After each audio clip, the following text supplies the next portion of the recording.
आप अगर कॉलेज में एडमिशन लेने वाले हैं, इंजीनियरिंग करना चाहते हैं या कोई भी टेक कोर्स करना चाहते हैं, बट आप जानते होंगे कि आज के समय में कॉलेजेस की फीस कितनी ज़्यादा हो गई है। अप्रॉक्स 1 से लेके 2 लाख रुपए पर ईयर फीस हो गई है। अगर आप कोई 3 ईयर का, 4 ईयर का या 5 ईयर का कोर्स करना चाहते हैं, तो आपको अप्रॉक्स 4 से लेके 8 लाख रुपए पे करने पड़ेंगे और उससे ज़्यादा भी हो सकता है डिपेंडिंग अपॉन योर कॉलेज कौन-सा सेलेक्ट कर रहे हो या आप कौन-सा कोर्स कर रहे हो। बट अगर आपको ये फीस बिल्कुल 100% फ्री हो जाए तो आपको कैसा लगेगा और साथ ही साथ आपको एक लैपटॉप भी मिल जाए आपके कॉलेज के लिए। तो मैं बात कर रहा हूँ भारतीय एयरटेल स्कॉलरशिप 2026 एंड 27 के लिए। तो वीडियो को एंड तक वॉच करना। मैं बात करूंगा कि ये स्कॉलरशिप क्या है, इसमें क्या क्या बेनिफिट्स मिलने वाले हैं, एलिजिबिलिटी क्या है और आपको क्या क्या डॉक्यूमेंट्स और आपको कैसे अप्लाई करना है। और चैनल पर फर्स्ट टाइम आए तो चैनल को सब्सक्राइब करके वीडियो को लाइक जरूर से कर देना।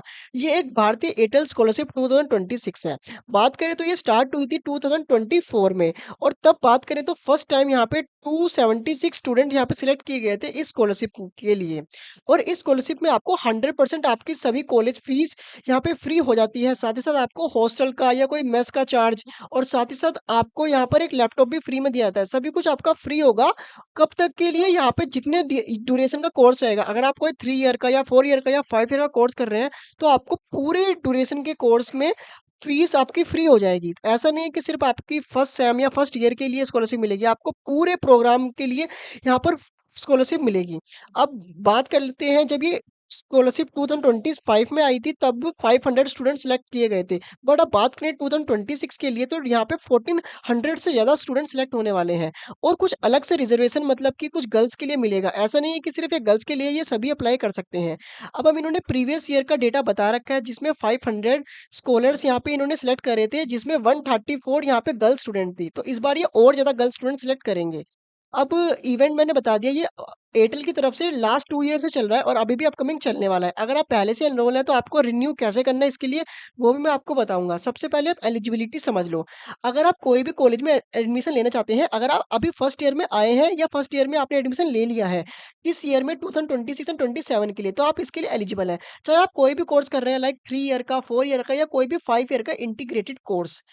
आप उसमें कोर्स में कौन कौन सी एलिजिबिलिटी ब्रांचेस हैं, लाइक आप इलेक्ट्रॉनिक्स से करना चाहते हैं या कम्युनिकेशन से या टेली कम्युनिकेशन से, इंफॉर्मेशन टेक्नोलॉजी से, कंप्यूटर साइंस से, डेटा साइंस से, एरोस्पेस से और इमर्जिंग टेक्नोलॉजी से। मतलब अगर आप बीटेक कर रहे हैं या आप कोई कंप्यूटर साइंस से यहाँ पे बीएससी भी कर रहे हैं तब भी आप इसमें एलिजिबल हैं। सबसे पहले जिस कॉलेज में या जिस यूनिवर्सिटी में आप एडमिशन ले रहे हैं वो टॉप 50 में आनी चाहिए। मतलब एनआईआरएफ रैंकिंग जो लेटेस्ट 2025 की आई थी उसके अकॉर्डिंग। अब मैं आपको बताता हूँ आपको कैसे चेक करना है। सबसे पहले आपको मैं इसका लिंक डिस्क्रिप्शन में दे दूँगा। आप अपना कॉलेज या यूनिवर्सिटी यहाँ से देख सकते हैं। यहाँ पे टॉप 50 एनआईआरएफ रैंकिंग के कॉलेज यहाँ पे इन्होंने मेंशन करे हुए हैं। अगर आप इसमें एडमिशन लेते हैं तो आप डेफिनिटली आपको अप्लाई करना चाहिए। उसके बाद जो आपके पेरेंट्स हैं, चाहे बोथ पेरेंट्स, उनकी इनकम यहाँ पे एनुअल इनकम 8 लाख से कम होनी चाहिए। उसके बाद यहाँ पे बात करें तो गर्ल्स के लिए कुछ एक्स्ट्रा प्रेफ़रेंस ये ला रहे हैं। ये स्कॉलरशिप 100% कवर करती है आपके एनुअल फीस, सारे सेमेस्टर्स की फीस, आपकी कोई भी एक्स्ट्रा जो भी यहाँ पे मेस की फीस होती है या कोई भी हॉस्टल की फीस, ये सभी कुछ यहाँ पे कवर करेगी।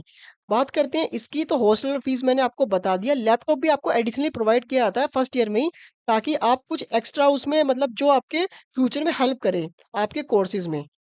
अब यहाँ पे इन्होंने क सब कुछ बता दिया है, यहाँ पे आप आराम से देख लेना। अब डॉक्यूमेंट्स क्या-क्या रिक्वायर्ड है, वो समझ लो आप एक बार। आपको यहाँ पे गवर्नमेंट इश्यू आइडेंटिटी प्रूफ चाहिए। यहाँ पे आप PAN card, voter card, driving licence apply कर सकते हैं। आधार कार्ड यहाँ पे एप्लीकेबल नहीं होगा।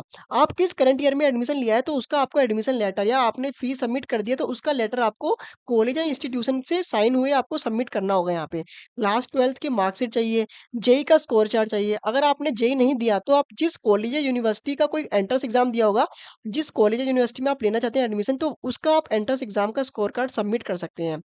फिर आपको यहाँ पे इन्होंने बता दिया है कि आपको गवर पेरेंट्स का यहाँ पर इनकम डॉक्यूमेंट्स का सर्टिफिकेट चाहिए लास्ट 6 मंथ का। आपको प्रूफ में चाहिए कि 8 लाख से कम है इनकम कि नहीं, उसका प्रूफ। आपको बैंक डिटेल चाहिए उसमें अकाउंट नंबर, आईएफएससी कोड, उसमें आपके पेरेंट्स की और साथ ही साथ आपको बैंक अकाउंट की डिटेल चाहिए जिस कॉलेज या यूनिवर्सिटी में आप एडमिशन लेना चाहते हैं उसका भी। आपको एक रीसेंट पासपोर्ट साइज़ फ़ोटो चाहिए।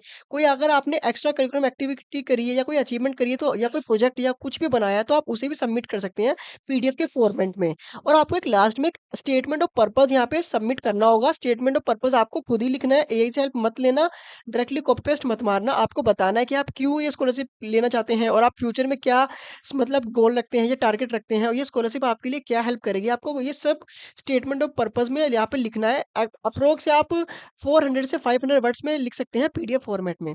अब आपको ये सबमिट कहाँ करना है और कैसे अप्लाई करना है? सबसे पहले आपको ये अप्लाई करना है बडी फॉर स्टडी की ऑफिशियल वेबसाइट पर। लिंक आपको डिस्क्रिप्शन में मिल जाएगा। डायरेक्टली आप जब इस वेबसाइट पे आओगे, अगर आप फर्स्ट टाइम हो तो आपको रजिस्टर वाले बटन पे क्लिक करना है। रजिस्टर नॉर्मली आप अपने गूगल अकाउंट से कर लेना। नहीं तो आप लॉगिन कर लेना अगर ऑलरेडी अकाउंट है।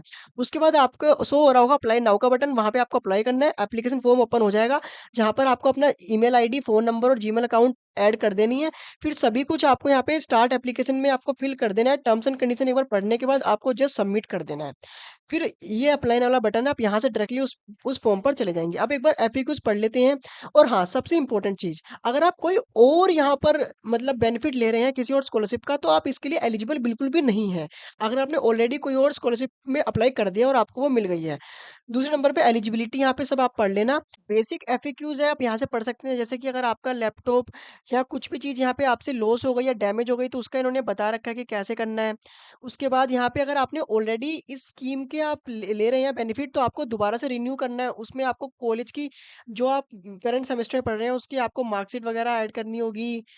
सेमेस्टर का रिजल्ट ऐड करना होगा और अगर आप कॉलेज में यहाँ पे अगर आपका बैकलॉग आ गया मतलब एक सब्जेक्ट में, तब भी आप एलिजिबल रहोगे फुल कोर्स के दौरान। मतलब जब तक कि आप इसमें मतलब ईयर बैक नहीं लगता आपका, तब तक आप इसमें एलिजिबल रहोगे इस कोर्स के लिए। और हाँ, अब इसकी डेडलाइन की बात करें तो डेडलाइन इसकी 31 जुलाई 2026 है। आपके पास अभी काफ़ी डेज़ बचे हैं।